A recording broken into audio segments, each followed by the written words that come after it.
حي على الصلاة حي على الصلاة حي على الفلاح حي على الفلاح۔ نماز کب اور کیسے فرض ہوئی، تو اس کے حوالے سے ہمارے سامنے نبی کریم صلی اللہ علیہ وسلم کی سیرت کا اور تاریخ کا مطالعہ کرنے سے جو بات سامنے آتی ہے وہ یہ بات آتی ہے کہ اللہ رب العالمین نے جتنے بھی احکامات آپ علیہ الصلاۃ والسلام کو عطا کیے، نبی کریم صلی اللہ علیہ وسلم پر فرض کیے، زکوٰۃ کا حکم، حج کا حکم، دیگر عبادتوں کا حکم، روزے کا حکم، یہ تمام احکامات اللہ رب العالمین نے نبی کریم صلی اللہ علیہ وسلم کو جبرائیل علیہ الصلاۃ والسلام کے توسط سے زمین پر لا کر پیش کیے۔ یعنی حضرت جبرائیل علیہ الصلاۃ والسلام آسمان سے زمین کی طرف آتے، اللہ کا پیغام لے کر آتے اور نبی اکرم صلی اللہ علیہ وسلم کے سپرد کر کے چلے جاتے۔ لیکن نماز انتہائی خوبصورت اور بہترین عبادت ہے، ایک ایسی عبادت کہ اللہ رب العالمین نے نبی اکرم صلی اللہ علیہ وسلم کو دنیا سے آسمان کی طرف بلایا، اور آسمان پر بھی نہیں بلکہ ساتوں آسمانوں سے بلندی پر، اور اپنے عرش کے سائے تلے کے، جسے سدرۃ المنتہا کا لفظ قرآن کریم نے استعمال کیا ہے، کہ اپنے عرش کے سائے تلے اللہ رب العالمین نے نبی اکرم صلی اللہ علیہ وسلم کو بلایا اور ان کو نماز تحفتاً عطا کی گئی۔ یہ جو سفر معراج کا واقعہ مشہور واقعہ ہے کہ جو رجب کے مہینے میں پیش آیا، رجب کی 27 تاریخ تھی، رات کا لمحہ تھا، حضرت جبرائیل علیہ الصلاۃ والسلام نبی اکرم صلی اللہ علیہ وسلم کے گھر تشریف لاتے ہیں۔ 10 نبوی ہے کہ بس اس کے 1 سال کے بعد ہی نبی کریم صلی اللہ علیہ وسلم نے مکہ سے مدینہ کی طرف ہجرت کی ہے۔ نبی کریم صلی اللہ علیہ وسلم اپنے گھر میں تشریف فرما ہیں، حضرت جبرائیل علیہ الصلاۃ والسلام آتے ہیں، نبی کریم صلی اللہ علیہ وسلم کو سفر معراج پر لے کر جاتے ہیں۔ پہلے وہ مسجد اقصیٰ کی طرف جاتے ہیں، براق نامی ایک سواری ہے کہ جو انتہائی تیز سواری ہے، روایات میں اس سواری کے حوالے سے آتا ہے کہ نبی کریم صلی اللہ علیہ وسلم نے فرمایا کہ وہ سواری جہاں تک اس کی نگاہ جاتی ہے اس کا ایک قدم اس نگاہ کے برابر ہوتا ہے، یعنی اس قدر تیز رفتار سواری پر نبی کریم صلی اللہ علیہ وسلم کو سوار کیا جاتا ہے اور مسجد اقصیٰ پہنچایا جاتا ہے۔ مسجد اقصیٰ میں فلسطین میں پہنچ کر وہاں پر تمام انبیاء علیہم الصلاۃ والسلام 1,24,000 انبیاء علیہم الصلاۃ والسلام موجود ہوتے ہیں، اور نبی اکرم صلی اللہ علیہ وسلم ان تمام انبیاء کو نماز پڑھاتے ہیں۔ اور پھر حضرت جبرائیل علیہ الصلاۃ والسلام نبی کریم صلی اللہ علیہ وسلم کو آسمانوں کی طرف لے کر جاتے ہیں۔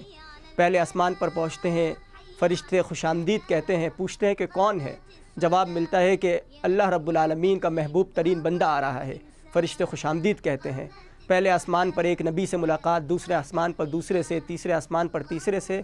یوں کرتے کرتے ساتوں آسمانوں سے بلند اللہ رب العالمین کے سائے تلے، اللہ کے عرش اور فرش تلے جب نبی کریم صلی اللہ علیہ وسلم پہنچتے ہیں تو حضرت جبرائیل علیہ الصلاۃ والسلام آپ علیہ الصلاۃ والسلام کو کہتے ہیں کہ اس سے آگے مجھے جانے کی اجازت نہیں ہے، اب آپ اور آپ کا رب ہے جو ہم کلام ہونے والا ہے اور آپ ہی گفتگو کریں گے۔ اللہ رب العالمین نبی کریم صلی اللہ علیہ وسلم کو 50 نمازیں سپرد کرتے ہیں۔ آپ علیہ الصلاۃ والسلام وہ 50 نمازوں کا تحفہ لے کر واپس پلٹ رہے ہوتے ہیں تو چھٹے آسمان پر حضرت موسیٰ علیہ الصلاۃ والسلام سے ملاقات ہوتی ہے۔ حضرت موسیٰ علیہ الصلاۃ والسلام اس ملاقات کے حوالے سے پوچھتے ہیں کہ کیا رہا، اللہ رب العالمین نے آپ کو تحفے میں کیا عنایت فرمایا؟ نبی اکرم صلی اللہ علیہ وسلم کہتے ہیں کہ اللہ رب العالمین نے مجھے اور میری امت کو 50 نمازوں کا تحفہ عطا کیا ہے۔ تو حضرت موسیٰ علیہ السلام کہتے ہیں کہ اللہ رب العالمین کے پاس واپس جاؤ، میں بنی اسرائیل کا نبی رہا ہوں، اور بنی اسرائیل والوں نے کبھی بھی اس طرح نہیں کیا کہ اللہ رب العالمین کی اطاعت اور بندگی کے اندر وہ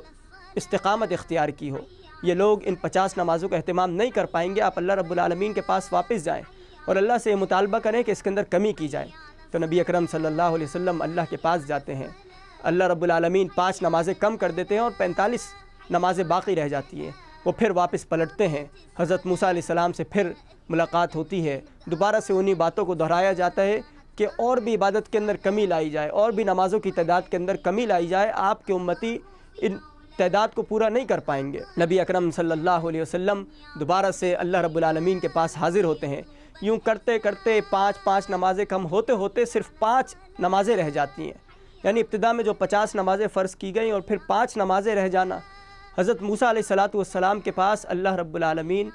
کے نبی حضرت محمد مصطفیٰ صلی اللہ علیہ وسلم جب تشریف لاتے ہیں اور آخری مرتبہ جب حضرت موسیٰ علیہ السلام یہ کہتے ہیں کہ اللہ کے رسول آپ دوبارہ سے جائیے اور اللہ سے مطالبہ کریے کہ یہ 5 نمازیں ان میں بھی تخفیف کر دی جائے، ان کے اندر بھی کمی کر دی جائے، تو نبی اکرم صلی اللہ علیہ وسلم حضرت موسیٰ علیہ السلام سے کہتے ہیں کہ موسیٰ یہ انتہائی مشکل معاملہ ہے، اب مجھے شرم آتی ہے کہ میں اللہ رب العالمین کے پاس جاؤں اور ان 5 نمازوں کے اندر بھی تخفیف کروا لوں۔ تو عزیزو، یہ جو واقعہ میں نے آپ کے سامنے تفصیل سے بیان کیا ہے، یہ واقعہ ہے کہ نماز کب سے شروع ہوئی ہے اور نماز کس طریقے سے نبی کریم صلی اللہ علیہ وسلم کے سپرد کی گئی۔ اور جو تیسری بات کی گئی تھی کہ کس طرح آپ علیہ الصلاۃ والسلام کو سکھائی گئی، تو سفر معراج سے جب واپس نبی کریم صلی اللہ علیہ وسلم لوٹتے ہیں تو حضرت جبرائیل علیہ الصلاۃ والسلام نبی کریم صلی اللہ علیہ وسلم کے پاس 2 دن تک تشریف لاتے ہیں، اور اس 2 دن کے دورانیے میں 5 نمازیں نبی کریم صلی اللہ علیہ وسلم کو پڑھاتے ہیں،